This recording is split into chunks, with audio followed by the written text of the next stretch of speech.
नमस्कार सर, मेरा नाम राजू है। आज का टॉपिक है 1 करोड़ का लोन लिया बैंक से, car loan, education loan, home loan, कुछ भी लिया और नहीं दे पा रहे हैं, असमर्थ हैं, नहीं ही दे पाएंगे।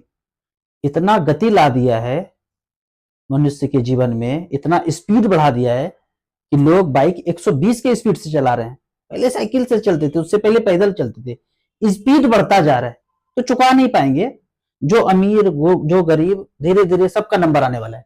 तो 1 करोड़ का लोन 1,000 के भारतीय असली रुपये में चुकता होगा।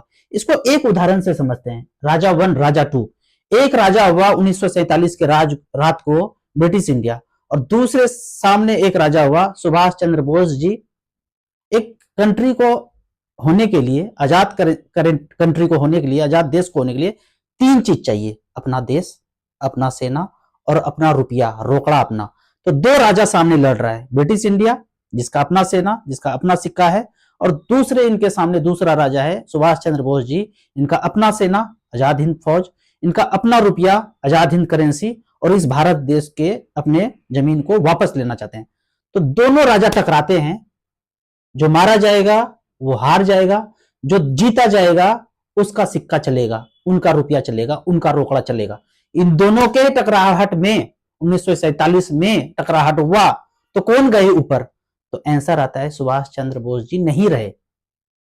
नहीं रहे, खत्म कर दिया गया, धीरे धीरे करके सबको खत्म कर दिया गया, आजाद हिंद फौज को। तो आजाद हिंद बैंक तो चला ही नहीं, आजाद हिंद करेंसी चला ही नहीं। तो अब जो चला वो ब्रिटिश इंडिया ही चला। आगे बढ़ते हैं, धीरे धीरे देखते हैं। पार्ट 2 में यहां पे देखते हैं। इसको समझना है गहराई से, क्योंकि जब आप चुकता करेंगे ना, तो जो मैनेजर है वो भी लिया है, जो पुलिस आईएएस ऑफिसर है उसने भी लोन लिया है, जो जज है, जो वकील है उसने भी लोन लिया है। सब उस ट्रैक में फंसे हुए हैं। तो समझना है पहले। आम है, आम का पर्ची है, 10 रुपया का सोने का सिक्का है जो कभी चलता था जमाने में, 47 के पहले, और 1 रुपया चांदी का सिक्का है। 1 तोला सोने के सिक्के को 10 रुपया, 1 तोला चांदी के सिक्के को 1 रुपया बोलते थे। तो ये रुपया है और ये रुपये का पर्ची है, जो कागज है। पहला है आम। गए, 1 किलो आम देना, 100 रुपया दिए, 1 किलो आम मिला, काट के खा लिए। लेकिन अपने सुविधा से बोलते हैं नहीं, 100 रुपया लो, आम का पर्ची दे दो, मैं शाम में आऊंगा, नौकर जाएगा, अभी तो ऑफिस जा रहा हूं, तेजी में हूं, नौकर को दे देना, अभी पर्ची दे दो। लिख दिया, मैं धारक को 1 किलो आम अदा करने का वचन देता हूं। तो आम का पर्ची हुआ, आम का प्रोमिस हुआ। जब कागज लौटाएंगे तो ये वाला फिजिकल आम मिलेगा। अब यहां पे लिखा हुआ है, मैं धारक को 10 रुपया अदा करने का वचन देता हूं। रुपये का प्रॉमिस है, रुपये का प्रॉमिस है, कागज पे लिखा हुआ है। इन्होंने भी कागज पे लिखा, 1 किलो आम अदा करने का वचन देता हूं। दुकानदार ने साइन कर दिया, यहां गवर्नर ने साइन कर दिया, 10 रुपया अदा करने का वचन देता हूं, यानी कि ये रुपये का पर्ची हुआ। रुपया ये है जो यहां पे है, एक्चुअल में फिजिकल चीज। जैसे आम फिजिकल चीज है, वैसे रुपया भी फिजिकल चीज है। 10 रुपया में 1 तोला सोना, 1 रुपए में 1 तोला चांदी। तो आपने जब लोन मांगा तो आपने क्या मांगा? रुपया। जब आम लेने आप गए तो आम मांग रहे हैं और दुकानदार पर्ची दे रहे हैं, तलाक से मारेंगे भाई, अभी भूख लगा, अभी खाएंगे, आम मांग रहा हूं, पर्ची नहीं मांग रहा हूं। तो आपने मांगा 1 करोड़ रुपया। तो एक्चुअल में देना चाहिए ये, प्रॉमिस नहीं मांग रहे हैं, नोट नहीं मांग रहे हैं, पर्ची नहीं मांग रहे हैं। तो उन्होंने दिया पर्ची, मांगा रुपया, फिजिकल चीज, मांगा आम, दिया पर्ची। फ्रॉड कर रहा है, मांगा आम, दिया पर्ची। तो पहला फ्रॉड 1 नंबर का यहां पे हो गया, समीकरण नंबर 1। अब चलो पहला फ्रॉड किया, माफ करते हैं। 1 करोड़ लिया, अब मैं लौटाना चाहता हूं, भारत देश के ईमानदार नागरिक हूं, सच्चा देशभक्त हूं, लौटाना चाहता हूं, सारा रुपया आपका लौटाना चाहता हूं। तो पहले मुझे यह बता दो, रुपये का मानक क्या है? 10 रुपया इक्वल टू, यहां पे पहले देखते हैं रुपया का मानक कहां से कैसे शुरू हुआ। पहले 1818 में जब अंग्रेजन राज कर रहे थे, ब्रिटिश इंडिया एक्ट 1818 में बोलते हैं 10 रुपया इक्वल टू 1 तोला सोना। सारा सोना चांदी में हम लोग लेन देन करते थे, सारा सोना चांदी देते जाओ, 10-10 रुपया कागज देते जाऊंगा।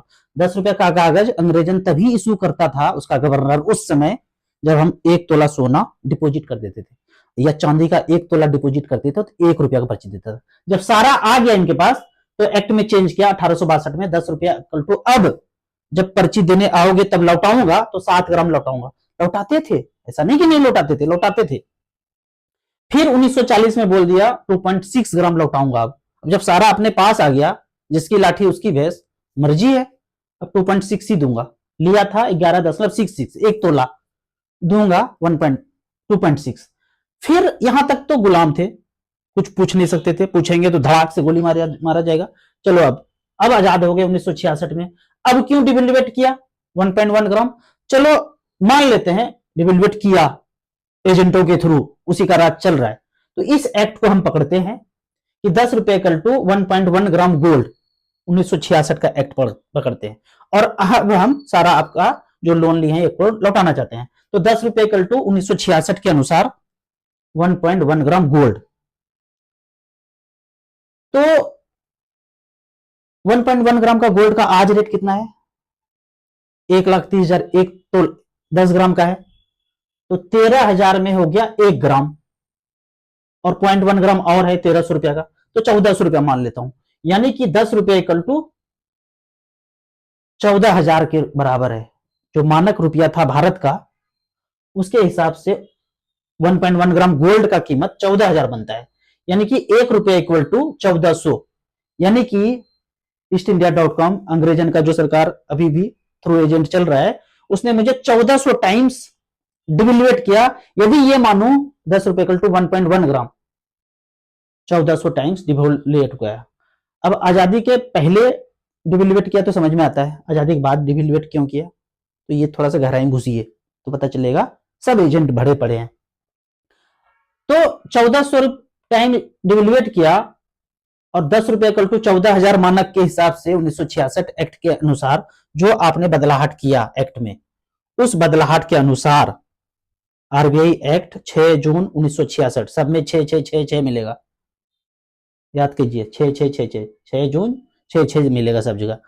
तो 10 रुपए कल टू 1.1 ग्राम गोल्ड, उसके हिसाब से यहां पे बोल रहा हूं कि 1 रुपए इक्वल टू 1,400 टाइम्स हुआ। यानी कि मैंने जब 1 करोड़ लोन लिया और मेरे अकाउंट में अगर 10,000 रुपया अभी है, मेरे अकाउंट में अभी 10,000 रुपया है, और 1 रुपया इक्वल टू 1,400 रुपया होता है, 1 रुपया इक्वल टू 1,400 रुपया होता है। तो 10,000 को 14 से मल्टीप्लाई करेंगे तो 1 करोड़ 40 लाख रुपया आएगा। 1 करोड़ 40 लाख आएगा। आपसे हम 1 करोड़ लोन लिए हैं, 1 करोड़ वापस ले लो और 40 लाख मुझे वापस कर दो। इसको आप यहां पे देखेंगे, ये केस एक्सेप्ट हो चुका है।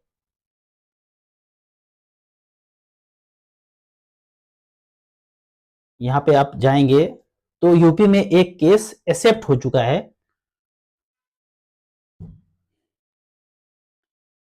कि कर्जदार छेदार लेने बैंक को ही बनाया 1,60,60 लाख का बकायेदार। कैसे?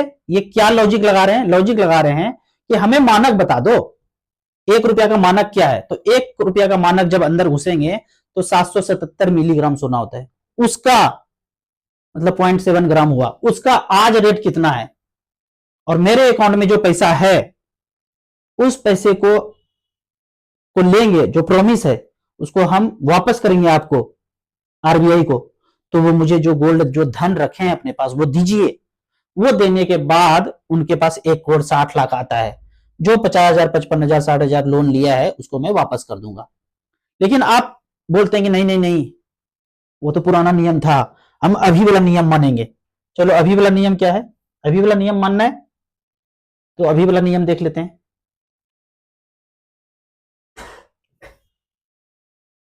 अभी वाला नियम बोलते हैं 91 में कि हमने 0 कर दिया, फिर से चेंज किया, बोला 0 कर दिया। यानी कि अब 10 रुपया छापने के लिए कोई गोल्ड नहीं चाहिए। पहले तो इशू किया था जब 1 तोला सोना लिया तब 10 रुपया इशू किया, लेकिन अब बोलते हैं 91 में मनमोहन सरकार ने 0 कर दिया। भयंकर एजेंट उन्हीं का, सब लोग वहां से पढ़ के आते हैं, यूएस से, अमेरिका से। वहां एक बार जो गए समझिए कि एजेंट बन के लौटे हैं। कोई भी गया वहां से एजेंट बन के लौटा।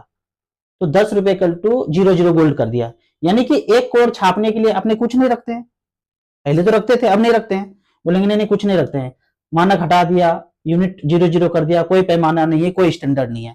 तो आप क्वेश्चन पूछो, सब समाप्त कर दिया तो आप 1 करोड़ छापने के लिए कुछ नहीं रखते? तो बोलेंगे नहीं कुछ नहीं रखते। तो कितना भी छाप सकते हैं, कभी भी छाप सकते हैं? बोलेगा हाँ कभी भी छाप सकते हैं, आरबीआई को हक है।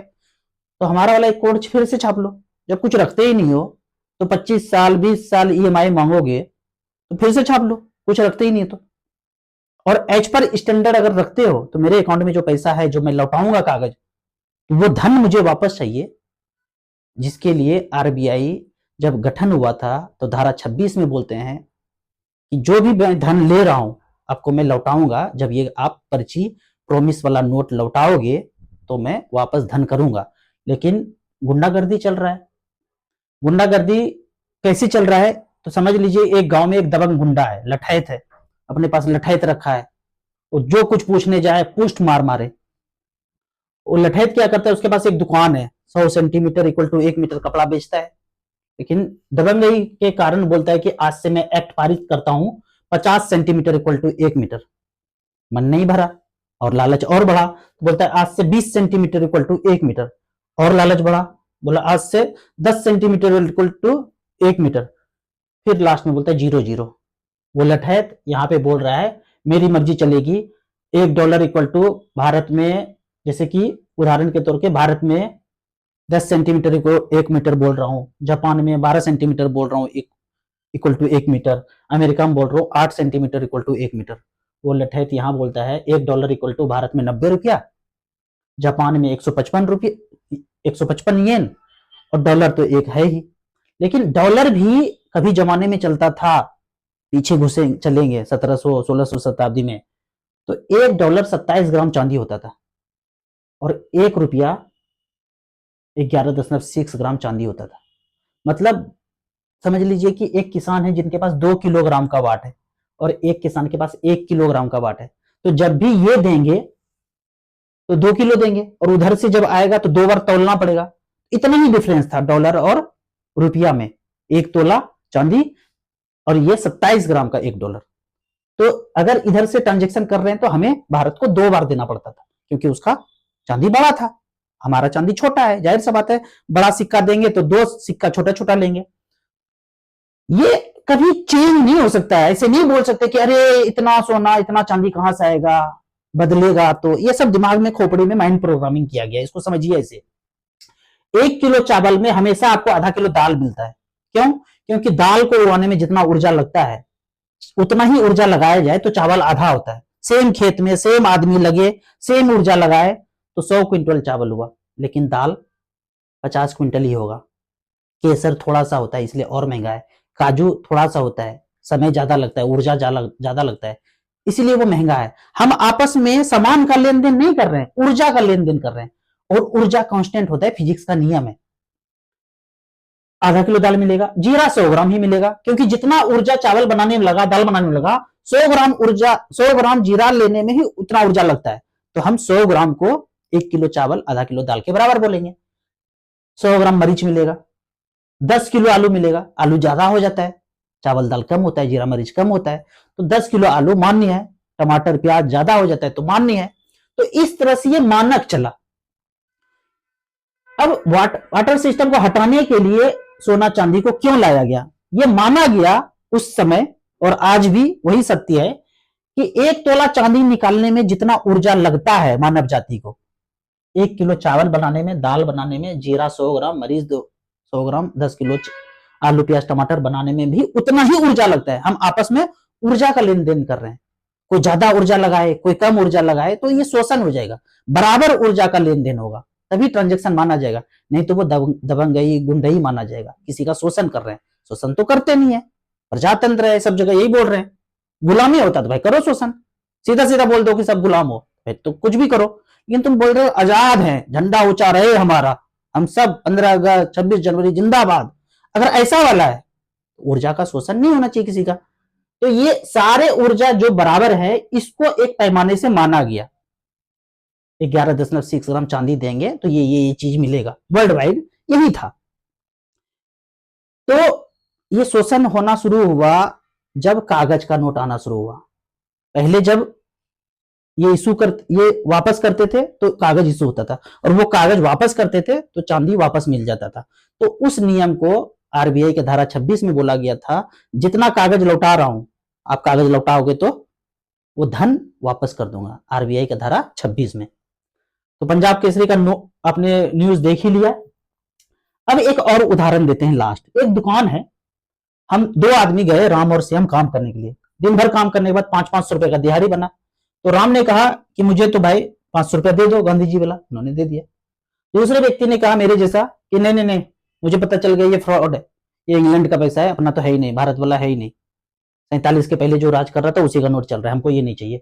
हमको तो आप अपना पर्ची दे दो। उसमें लिख दिया मैं धारक को 10 किलो चावल अदा करने का वचन देता हूं। दोनों गए पर्ची लेके, एक चावल नहीं लिया, पर्ची लिया, ये भी पर्ची लिया, ये भी नोट वाला पर्ची लिया। दोनों जब जा रहे थे आग में गिर गया, ठंडा का समय था, आग सेक रहे थे, आग में गिर गया, दोनों का कागज जल गया, एक नोट जल गया और एक ये प्रॉमिस 10 किलो चावल का, दोनों जल गया। मैं रोते हुए गया, भैया वो चावल, वो पर्ची तो जल गया आपका। अरे रो क्यों रहे हो, तुम्हारा धन तो मेरे पास है, 10 किलो चावल तो मेरे पास रखा है, वो तो साइन करके मैं दिया था, ये ले जाओ 10 किलो चावल। मैं खुशी खुशी झूमते हुए घर चला गया। अब ये बंदा बोलता है भैया आपका नोट जो दिए थे वो भी जल गया। बोले इसमें प्रॉमिस मेरा नहीं है, वो गवर्नर का है, अपना धन गवर्नर से जाके लो, वो सुरक्षित रखा है, वो प्रॉमिस दिया है, मैं तो इनको प्रॉमिस दिया था 10 किलो चावल दे दिया, मेरा धन इनके पास रखा था। अब ये वाला धन आरबीआई के पास जाऊं तो क्या मिलेगा? सुभाष चंद्र बोस जी यही बोलते थे आजाद हिंद बैंक, आजाद हिंद करेंसी जब बनाए थे, बेटा खो गया गुम हो गया कोई बात नहीं है, तुम्हारा धन मेरे पास रखा है। तो ये इस केस में मेरे घर में 1 लाख रुपया था, जल गया, सुहा हो गया, लेकिन इसने मेहनत तो किया था ना, ऊर्जा तो लगाया था ना, फिजिक्स का नियम ऊर्जा कांस्टेंट होता है, तो ये ऊर्जा रखा हुआ है आरबीआई के पास, आरबीआई को वो देना चाहिए। अगर तो दे रहा है तो अपना है, नहीं दे रहा है तो ईस्टइंडिया.com का 47 के पहले जिसका था उसी का है। वीडियो को ज्यादा से ज्यादा लोगों को शेयर कीजिए। नीदर इंडिया चैनल है, खोपड़ी का ब्लूटूथ ऑन कीजिए, यहां जाकर के धीरे धीरे अपने अधिकारों को समझिए। ये जो लोन बट रहा है ना फर्जी में, कागज बट रहा है, और कागज जो नहीं दे पा रहे हैं उनका घर गाय बैल ट्रैक्टर सारा हड़पा जा रहा है। दूसरा मेरा चैनल है राजू चौधरी, 6-7 वीडियो है, देख लेंगे, उसमें डॉक्यूमेंट्स भी है डिस्क्रिप्शन में, सारा चीज समझ में आ जाएगा। बगल में कोई ताला लगा रहा है, ताला तोड़िए और कागज लगा दीजिए, भारत का दिया, इंग्लैंड का दिया, असली दिया, नकली दिया। ये नाम ऐसा खतरनाक हो गया है ना, आप किसी भी चैनल पे जाइए, आज तक, एबीपी न्यूज, कहीं भी कमेंट्स लिखिए watch Raju Chaudhary channel, watch Raju Chaudhary channel, 10 second के बाद वो आपका कमेंट्स उड़ जाएगा। जैसे मेरा कमेंट्स उड़ रहा है वैसे मैं भी एक दिन उड़ूंगा। बाहर से फोन आना शुरू हो गया है, ये सब बात लोगों को मत बताओ, जागरूक मत करो, छोड़ूंगा नहीं। मैं बोलूंगा, मैं बोल रहा हूँ, मुझे जितना जीना था मैं जी लिया, 10 साल आगे क्या, 20 साल आगे क्या, आगे पीछे कुछ नहीं। जब जाना होगा चले जाएंगे, अभी जाना होगा अभी तैयार है, बाद में ले जाओगे बाद में तैयार है, करूंगा करते रहूंगा।